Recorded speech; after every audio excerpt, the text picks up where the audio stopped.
আসসালামু আলাইকুম। Walton AC fitting করতেছে 1 টন। এই যে আমার হাতে ইনডোর আছে, আমি লাগ পাচ্ছি না তাই ওকে দিয়ে দিলাম। Walton AC 1 ton inverter. মূলত এটা যারা খুলছিল তারা এসির গ্যাস লক করে নাই, লিঙ্কি ওটা খোলা ছিল। খুলছে মূলত ইলেকট্রিশিয়ান দিয়ে খুলছিল, তো তাই গ্যাস লক করতে পারে না, তারা বুঝে নাই। তারা এসির ফাইভও খুলে না, ইনডোর থেকে তো এটা আউটডোর গেছিলো। পরবর্তীটা আমরা আসি খুলছি লাগানোর সময়।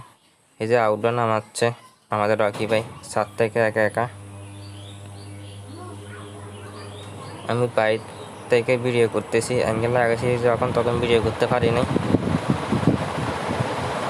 আপনারা দেখতে থাকুন আউটডোর কীভাবে নামাই। আর সবাই বেশি বেশি লাইক কমেন্ট শেয়ার করবেন।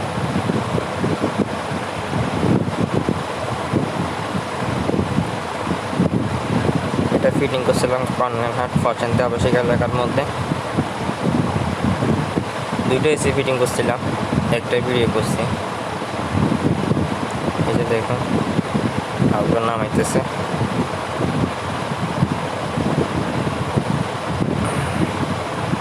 আমাদের আউটডোর লাগানো শেষ, সে এখন টাওয়ার দিচ্ছে।